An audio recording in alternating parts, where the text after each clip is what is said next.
मुर्गी डकैती, भैंस डकैती, शराब की दुकान लूट ली मंत्री रहते हुए। उन्हीं में से एक की जमानत लगी हुई थी, जिस पर अदालत ने क्रिमिनल मैटर के साथ साथ सिविल इश्यूज को भी सेटल कर दिया। इस पर सुप्रीम कोर्ट ने बहुत बुरा माना कि क्रिमिनल इश्यूज को सेटल करने के साथ साथ या करने के बजाय आप सिविल मैटर्स को कैसे डिसाइड कर सकते हैं। समाजवादी पार्टी नेता और पूर्व मंत्री मोहम्मद आजम खां के लिए आज का दिन खुशी का दिन है। सुप्रीम कोर्ट से उनको जौहर यूनिवर्सिटी मामले में राहत मिली है।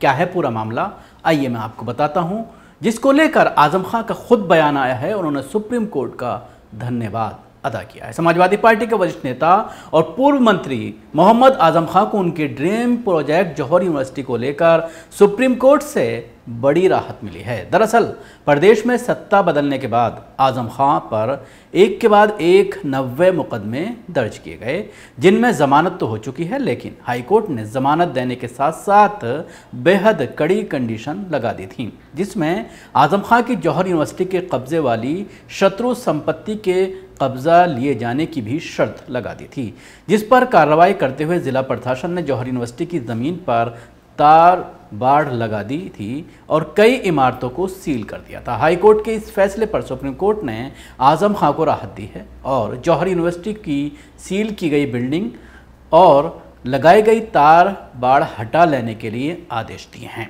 सुप्रीम कोर्ट के इस फैसले को आजम खां की बड़ी जीत माना जा रहा है। फैसले पर आजम खां ने कहा है कि सुप्रीम कोर्ट ने यह साबित किया है कि still they are so premium law in justice. हम जैसे कमज़ोर लोग, इनको इंसाफ नहीं मिला, बहुत से स्तर पर इंसाफ नहीं मिला था, उनकी आंख से अगर एक आंसू भी टपका है तो सुप्रीम कोर्ट ने अपने कलम में उसे समो दिया है। जो इंसाफ की तहरीर लिखी है वो हमारे आंसुओं से लिखी है। जाहिर है हम सुप्रीम कोर्ट के मौजूदा फैसले के शुक्रगुजार भी हैं और उनके एहसानमंद भी हैं। हम जैसे कमज़ोरों का, जिन पर वक्त हालात इक़्तिदार में रहने वाले लोग सितम करने का कोई मौका नहीं छोड़ रहे हैं, वहाँ सुप्रीम कोर्ट अपने इंसाफ से हम लोगों को इस तरह बचा रही है। हम सुप्रीम कोर्ट को जिंदाबाद कहते हैं। सुप्रीम कोर्ट ने यह साबित किया है कि still they are supreme in law in justice. हम जैसे कमज़ोर लोग, जिनको इंसाफ नहीं मिला था और बहुत से स्तर पर इंसाफ नहीं मिला था, उनकी आंख से अगर एक आंसू भी टपका है तो सुप्रीम कोर्ट ने अपने कलम में उसे समो लिया है और जो इंसाफ की तहरीर लिखी है वो हमारे आंसुओं से लिखी है। जाहिर है हम सुप्रीम कोर्ट के इस मौजूदा फैसले के शुक्रगुजार भी हैं और उनके एहसानमंद भी हैं, और हम जैसे कमज़ोरों का, जिन पर वक्त, हालात और इक़्तिदार में रहने वाले लोग सितम करने का कोई मौका नहीं छोड़ रहे हैं, वहाँ सुप्रीम कोर्ट अपने इंसाफ से हम लोगों को जिस तरह बचा रही है, हम उनको जिंदाबाद कहते हैं। तो ये क्या मामला था और ये किस बात के लिए ये सुप्रीम कोर्ट का फैसला है, किस बात के लिए आपको सुप्रीम कोर्ट है? दरअसल हाई कोर्ट में हमारी एक जमानत लगी हुई थी। मुर्गी डकैती, भैंस डकैती, शराब की दुकान लूट ली मंत्री रहते हुए।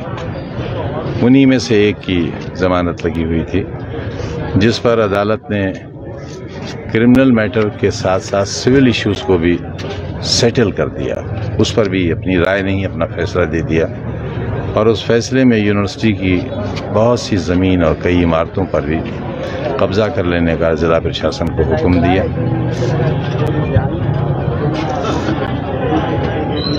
सुप्रीम कोर्ट ने हमारी अपील पर हाई कोर्ट के उस फैसले को स्टे कर दिया था, स्टेटस को नहीं किया था। तो क्या सोचते हैं, क्या नहीं, कंडीशंस ही नहीं, वो तो बिल्कुल लॉ के खिलाफ था। जो रिलीफ मांगा ही नहीं गया वो रिलीफ नहीं दिया जा सकता। इस पर सुप्रीम कोर्ट ने बहुत बुरा माना कि क्रिमिनल इश्यूज को सेटल करने के साथ साथ या करने के बजाय आप सिविल मैटर्स को कैसे डिसाइड कर सकते हैं। उस पर काफ़ी एडवर्स कमेंट्स रहे और सख्त रही सुप्रीम कोर्ट, हमें न्याय मिला।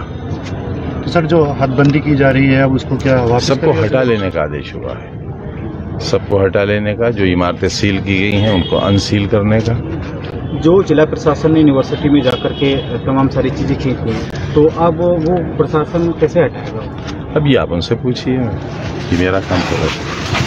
आजम खान ने बताया कि दरअसल हाईकोर्ट में हमारी एक जमानत लगी हुई थी, मुर्गी डकैती, भैंस डकैती, शराब की दुकान लूट ली, मंत्री रहते हुए उन्होंने एक की जमानत लगी हुई थी, जिस पर अदालत ने क्रिमिनल मैटर्स के साथ साथ सिविल इश्यूज को भी सेटल कर दिया और उस फैसले में यूनिवर्सिटी की बहुत सी ज़मीन और कई इमारतों पर भी कब्जा कर लेने का जिला प्रशासन को हुक्म दिया। सुप्रीम कोर्ट ने हमारी अपील पर हाईकोर्ट के उस फैसले को स्टे कर दिया। वहीं हाईकोर्ट को जमानत को लेकर कंडीशन लगाने के लिए सुप्रीम कोर्ट की नाराज़गी पर पूछे गए सवाल पर आजम खान ने कहा कि कंडीशन ही नहीं, वो तो लॉ के खिलाफ था। जो रिलीफ मांगा ही नहीं गया वो रिलीफ नहीं दिया जा सकता।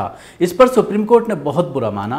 एक क्रिमिनल इश्यूज़ को सेटल करने के साथ साथ या करने के बजाय आप सिविल मैटर्स को कैसे डिसाइड कर सकते हैं, उस पर काफ़ी एडवर्स कमेंट रहे और सब पर ही सुप्रीम कोर्ट ने हमें न्याय मिला है। जौहर यूनिवर्सिटी में की गई हदबंदी पर पूछे गए सवाल पर आजम खान ने कहा कि सबको हटा लेने का आदेश हुआ है, जो इमारतें सील की गई हैं उनको अनसील करने का भी आदेश दिया गया है। एक बहुत बड़ी राहत सुप्रीम कोर्ट के जरिए मानी जा रही है आजम खान को। जिस तरह से आजम खान के ऊपर तकरीबन 80 मामले दर्ज किए गए थे मुख्तलिफ मामलों में, और आखिरी मामला जो दर्ज किया गया था, तमाम मामलों में जमानत होने के बाद एक और मामला दर्ज किया था और उसको सुप्रीम कोर्ट में सुनवाई हुई थी और सुप्रीम कोर्ट ने उनको रिलीफ दिया था, जमानत दी थी। अब और बड़ा रिलीफ दिया गया है। जिस तरह से बहुत सारी बिल्डिंगों पर सील लगा दी गई थी, हदबंदी कर दी गई थी, वो भी हटाने का आदेश दिया है और कहीं ना कहीं आजम खान अपना आपको मजलूम मानकर चल रहे हैं और ये कह रहे हैं सत्ता में रहते हुए लोग अहंकारी हो गए हैं। लेकिन इस तरह के आरोप आजम खान के ऊपर भी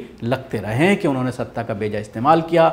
यतीम खाने की ज़मीन को लेकर भी आरोप लगते हैं। उसके साथ ही कुछ बेवाओं के और गरीबों के मकानात गिरा करके उसको यूनिवर्सिटी में शामिल करने के भी आरोप लगते हैं। यही वजह है कि बहुत सारे लोग सामने आए थे। जब कार्रवाई शुरू की गई होगी सरकार के ज़रिए तो मुसलमानों के ज़रिए ही उनके खिलाफ दर्जनों FIR दर्ज की गई हैं, ज़बरदस्ती ज़मीन हड़पने के, ज़बरदस्ती ज़मीन पर कब्जा करने के। तो कहीं ना कहीं आजम खान भी सत्ता का हुनक आजम खान में मौजूद है और जब सत्ता में रहते हैं तो वो किसी को नहीं गर्दानते। शायद यही वजह है कि उन गरीबों की, उन मजलूमों की आह लगी है और आजम खान आज अपने आप को मजलूम के तौर पर पेश कर रहे हैं। शुक्रिया आपको हमारी कोशिश कहते लगे ज़रूर बताएं।